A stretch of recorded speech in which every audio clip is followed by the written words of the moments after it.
Good morning, everyone. Melissa here with Build a Better Bakery to talk to you about some pricing information today. I know you all are excited about pricing profitably, growing your business, and I want to make sure I give you some mindset information because the last few weeks we've been covering kind of tips on how to do it, implementation strategy. But to round it all out, I want to work on mindset because I know confidence can sometimes be an issue. Let me just make sure we're live here. Perfect. Looks like I'm all set up. I can see your comments. For some reason, I'm getting a ton of messages right now from other people. So hopefully that won't be disrupting us. Okay. Today, what we're going to talk about is our pricing mindset shifts. I want to cover 3 of those for you. We are going to be talking about 3 points of conflict that you might be experiencing as you're trying to price your products, sell your products in person, online, whatever it is you're trying to do.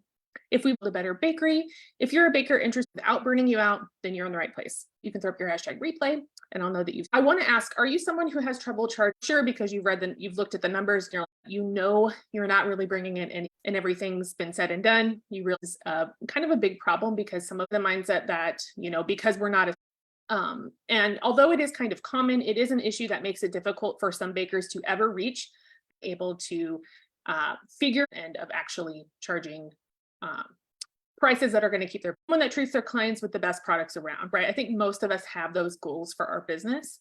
And I'm assuming you want to be seen as a successful business owner, someone who's doing the right things, who's getting recognition, who's making sales, who's a staple in the community, right? Someone who's kind of holding the community up on their end. So if that's you, you'll likely find these mindset shifts something that you've been waiting to hear, especially if you kind of grapple with the confidence issues with pricing. So let me know in the comments if that's you. If you're here, let me know where you're baking at. Like, where are you located? If you're in the States, if you are somewhere else in the world, let me know. We can kind of see where everyone's at. I'm going to hop right in with number 1. And this one might hit home. And I want to say that I don't like sugarcoating things. If you've watched me at all, you probably noticed that. So I'm going to say some things here and they're not meant to hurt anybody, but it's basically like pulling the Band-Aid off. And I've been doing this 16 years. So I've had all of these emotions before. Took me years to get over it. Now I'm here and I'm going to try to share with you how I experienced that shift. All right. So number 1 is feeling bad, right? Whatever that is for you, whatever word that is for you. Feeling bad for treating your business like a business. So we'll get into that, but really let that sink in. Feeling bad for treating your business like a business. And I will say before we talk about this actually turns good clients off. So thinking about how some of the things that you might be doing that are holding you back financially are actually also keeping clients away from you because of the way it looks on the outside. Okay, so when it comes to the end of the day, you're in this group because you want to have a business. I'm assuming, right? It's called Bakery Business Group, Bakery Business School Group. I'm assuming you want to have a business. Now you can have a small business, work when you want, whatever, that's fine. You can have a big old business, you can have a chain, a franchise, whatever it is. Lots of in-betweens, but I'm assuming you're thinking this is a business. Businesses make money and hobbies cost money. And that is just the way the cookie crumbles on that one. Neither one of those situations feels bad for itself. They don't feel bad for what they are because that's what they are. One's a business, one's a hobby. It's got different definitions. Consumers understand that a business makes money because they understand usually the definition of a business, because that's what it does. So if you are running a business that isn't making any money, you're actually running a hobby. And if you're calling it a business and you're charging rock bottom prices, that can be an issue, right? Because now clients are thinking, is this a business or not? Why does this not cost anything? Why does this other person charge more than them? Well, granted, we're all going to charge different, but you get the idea. It can be confusing for yourself and for the clients if the pricing and the word business or hobby don't match up. So when you go about bringing on those negative emotions about feeling bad or guilty or wrong into the mix of running your business, you're really going against your commitment to yourself and your clients that this is a business. You're starting to treat it like a hobby when you said something else, when you told them something else. Clients don't want you to feel bad. They don't like hearing about that. They don't want, it makes them feel bad knowing that you feel bad. They want it to be a business that is confident in what they're doing. And they want to, a good client wants to pay you fairly for their time. They understand what you're doing. They understand you're working for them. Good clients understand. And in fact, if they find out you feel bad for in any way, you tell them that I feel bad about charging you, or someone else tells them that you feel bad about taking their order or charging them for their order. That is, like I said, it's kind of a turnoff. It makes people feel bad for ordering from you because they don't want you to be working for free, things like that. So more than likely, they would prefer that you're charging profitable prices for what you're doing so that they feel good about using your services. And sometimes they might think, hey, if they're not charging enough, this probably isn't going to be very good. These products might be subpar. Even though you might have the best service and products in town, if you're not charging anything for it, it doesn't look like you do, right? Good clients want to see confidence in all aspects of what you're doing, including your pricing. It's part of it.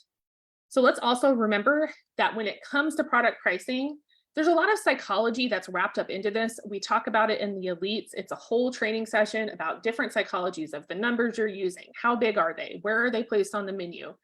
How do you talk about pricing? There's lots of little tiny bits of psychology. And one of them is that a lower price in comparison to other prices in the area, something that they can see, right? Other pricing for similar services.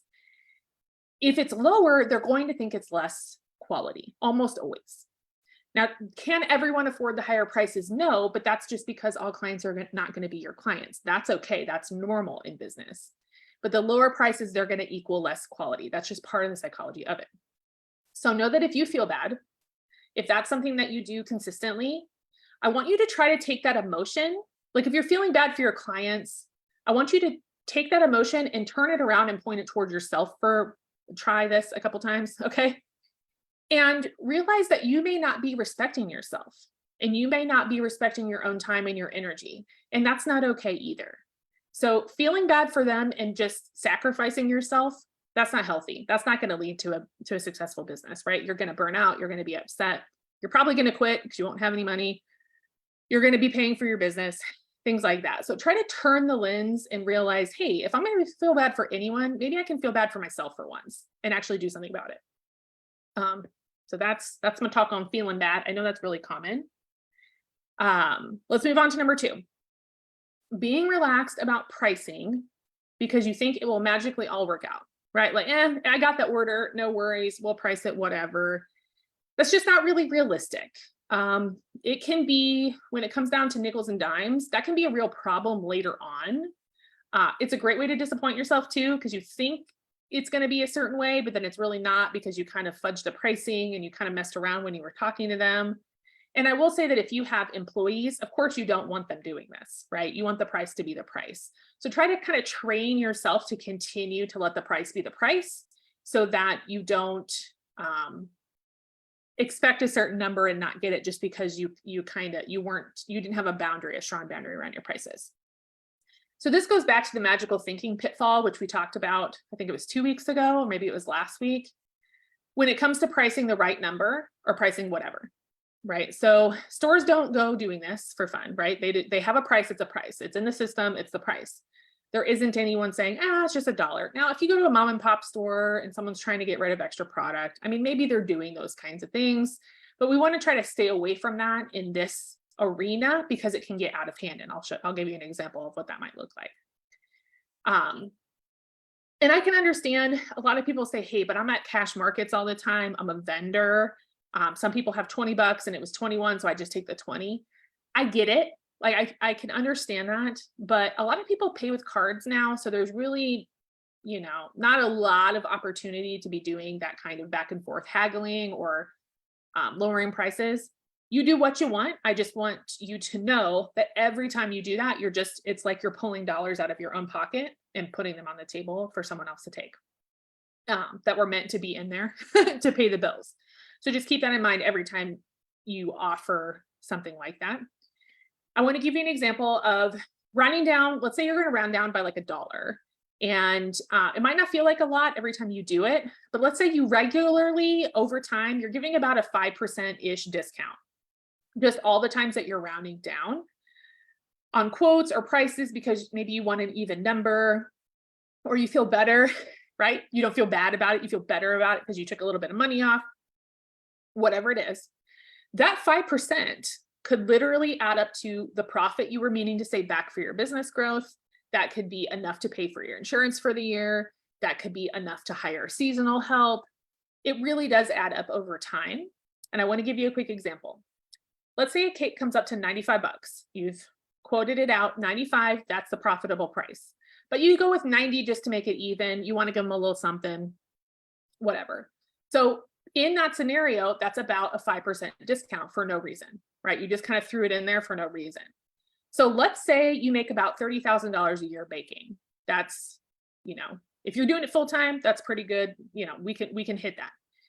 5% of that is 1,500.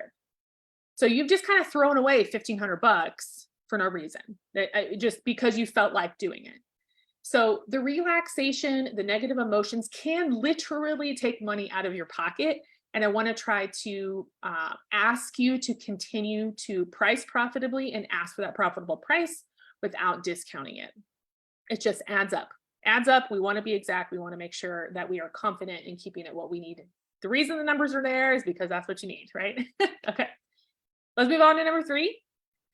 A lot of people have this psychological sentence going through their head whenever they're getting ready to do something. And it's usually like, I don't belong, or maybe they won't pay me to do what I do. They won't like those numbers, whatever. So usually they won't pay me what I want is kind of the one that I hear a lot. So I'm personally living proof that you can make 6 figures as a full-time baker. It is possible.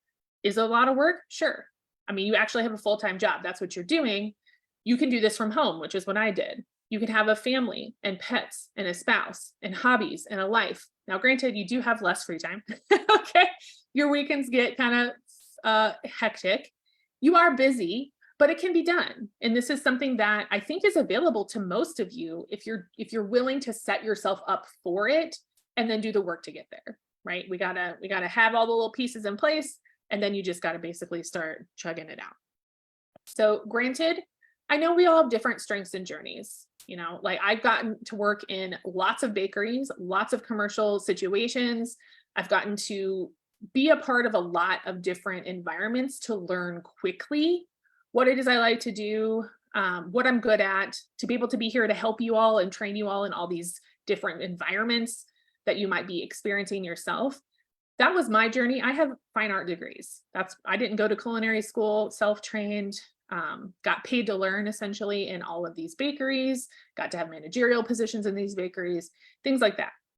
So you might not have that. You might have a different strength. You might have different experience. And I don't know what stage you are at in yours, but I can tell you that people will pay for this type of service. So continuing to tell yourself that they won't pay you, that's a rough one, right? You're sabotaging yourself at that point. And you may be in an area, I will say that we've just moved to an area that's quite different than the one that we were in before. And you might be having trouble charging more or charging what you need to charge in that area. It happens. I'm not going to pretend that it doesn't. I will say that there are sections and in parts of the industry that are always going to be revenue generating, and it changes area to area. So we got to find those in your area, and then you need to get in and work in those industries, basically, within baking, different sections of baking. Okay, so in that case, if you are in an area where you feel like you really just can't charge enough, I want you to think about these things, okay? Because again, we're going to build up the confidence here. Take into account the most profitable items that you sell. You have to know the numbers to know what's most profitable, not what costs the most, but which is bringing in the most income between what it costs to make it and what you're bringing in, okay? That can sometimes that's a chocolate chip cookie. It's different for everybody, but I want you to figure out what's the most profitable item and then only sell those items. You don't have to sell the products that aren't profitable. You might have a loss leader, which is something that doesn't bring in a lot of profit or even cost you money, but it gets people in the store, or it gets people on your website, or it gets people to enter into a sale. That can work if you're doing it strategically. So there's all, this isn't the point of the video, but there's a whole section in the Elite program about a value ladder and creating menus and how you can set those up. So not everything has to be the most profitable item, but if you're in an area that it's hard to sell stuff, consider not making the lower profit items to build your business, because those are not going to be worth your time, essentially. So bundling items to sell at higher price points to each client is another option, to where you can get someone to spend more money at once. They get more product, but they feel good about it because it's like a bundling situation where maybe they're saving money by doing it, but you're actually getting each transaction to be larger, which is good for you. Okay, so I mentioned just a second ago, looking for the part of the industry that contains more income at one time. So it could be the profitable items, or it could be something like weddings, catering, any events, anything where you're going to get more money for each person. So you're spending less time talking to people and setting up pickups and deliveries and all of that. We want to kind of hone it in to the larger jobs. Okay, that's something else you can do. And then charging what you need to charge, but also pairing it with the value and the quality. So if you need to up those two things, the value and the quality, post in a group, ask some questions, ask for some feedback, do some market research, do some taste testing in your area. Do that work in the background to get the value and the quality up, so that then you can move on to charging more. It takes a little time, sure, but that's part of the journey. That's something that you're going to need to do anyway. So you could do it now and then match the pricing to it. Now, lastly, if you've never tried charging the right number, I hear this one too. I hear, well, they won't pay me that. But then I ask, did you try it though? Like, have you actually tried it, or you just think they won't? Because not trying it and telling yourself they won't do it, it's really just sabotaging yourself again, determining that it's impossible before you ever try. To me, you're kind of telling yourself that you don't want this, right? You're kind of saying, this isn't for me, I don't want it, they don't want it, without knowing that. Okay, so you're going to need some actual data. If I were to believe you, you were going to have to show me some actual data from your profitable pricing to show me that was a profitable price, and that evidence that you tried to charge it for at least a month or longer, and that nobody took it and nobody bought it and everyone was mad about it. Okay, you'd have to show me that that's what happened for me to believe that they will not pay you a profitable price for a product or service. And in that case, you can up the value or the quality, and you can probably get there. Okay. Mindset has a lot to do with self-esteem. I understand that, and I'm not a psychologist. So if you've got other self-esteem issues happening inside of you, like all of us do, that might be time for some therapy. That might be some time for self-reflection, journaling, something to get it out in the open so you can start working on those things to help with your confidence and your self-esteem. And I think that with mindset, you can get past the numbers and get to your vision.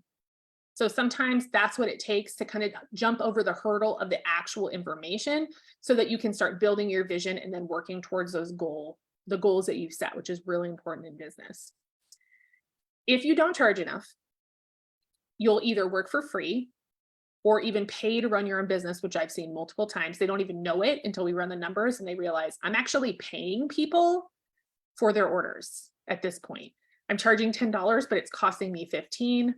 I'm actually paying them.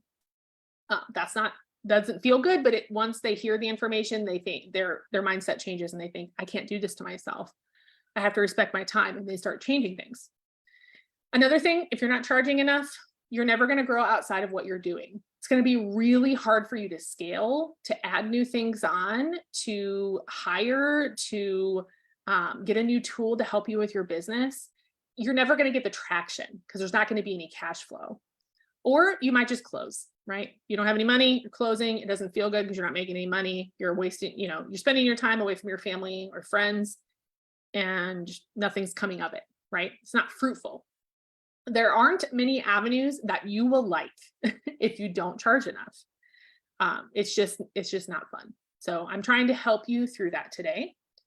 And if you don't feel like you can, if you don't feel like you can change your pricing, ask yourself why. Who said that you couldn't do that? What data do you have to show that what you need won't work? So really truthfully say, who told you that you couldn't do that? It's usually yourself. The reason I'm asking you that, it's usually yourself. So know that I do care. That's why I'm here today. That's why we're talking about these mindset shifts. I know that you can make these changes and you can implement them because you are an amazing business person now. Even if you haven't gained all the skills yet, you're here, you're watching, you're learning. I know that you have that grit to get something like this done. Then you can grow and thrive into your business self as you start working through your mindset. So your job is to decide that you and your dreams and that business that you've always wanted are all worth giving it a shot. They're all worth putting in some time to making it right. So you can carve out that place in the world and have what you've wanted, right? You want that successful business. Okay, I'm not seeing any extra questions about mindset today. So if you have any, or you have any comments about the mindset, let me know here. We can discuss it, or you can send me a DM if you want to talk about it there. I wanted to mention that our Pricing for Profit course contains even more mindset work. So if this kind of felt good, if you think, oh, okay, I needed to hear this kind of stuff, there's more of it in the course. And it is built in the same way where we cover really no sugarcoating, bigger issues that people tend to come across when they're trying to price. We talk about mindset shift and we talk about some background, why it's happening and how you can work on it. We always guarantee that you'll love our courses or you get your money back. So we're not here to, we're here to help you and have you love the way that we're helping you. So always know that you can, do any kind of return or something like that if you don't love the courses that we make. And as a sweet gift through this month, I've been giving a 50% discount on our Pricing for Profit course. Usually I give you a code, but today I'd actually like you to DM me directly for that code information if you want to get half off the course. It's exactly what you need to get yourself geared up and ready to sell your items at that profitable pricing rate for the life of your business. You'll learn the nuts and bolts of how pricing works. You probably won't need an app after this. You can probably do it a little free form after you learn the process because you'll understand how all the pieces work together. You can always use apps, Excel, something to help you with pricing, but at least you'll understand how everything works. So you can help yourself do this regularly without feeling overwhelmed or like you don't understand what's going on. Okay. So again, DM me if you want the coupon code for that. I'd be happy to send it over. It's valid for 24 hours. So if I get the message within 24 hours, you will get your code and you'll get half off. I'll just send you all the links on Messenger.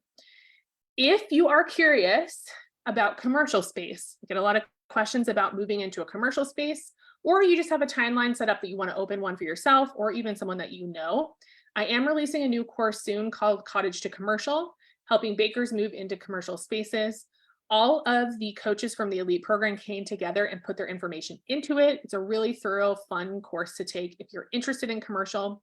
So you can also DM me to get on the wait list for that. Waitlist people get the first invites, they get bonuses and special pricing. And that's going to be one of those things where I'm emailing you and letting you know you can get it if you want. If you don't have to, but at least it gives you the opportunity to see the course first and then get in with the special bonus and pricing as well. Okay, so if you want that, send me a message or even comment here. You can comment waitlist. You could even comment here, I guess, discount code if you don't want to message me and you just want me to message you or something similar. Let me know and I can send that over for the pricing course as well if you want that. Okay, so I'll be in here next month with more information on a new topic. We're going to be talking about simplifying your marketing. I have a couple tips I want to give you. I know that marketing is really overwhelming for a lot of people. And as a busy mom myself, homeschooling my kid, I've got a whole other life outside of baking. I love to share these few tips that I use to make it more manageable for myself, but also continuing to run the business without spending my life on social media. So I'll share those with you next month. And okay, we're looking good on comments. So I'll see you all later. I hope you have the best day.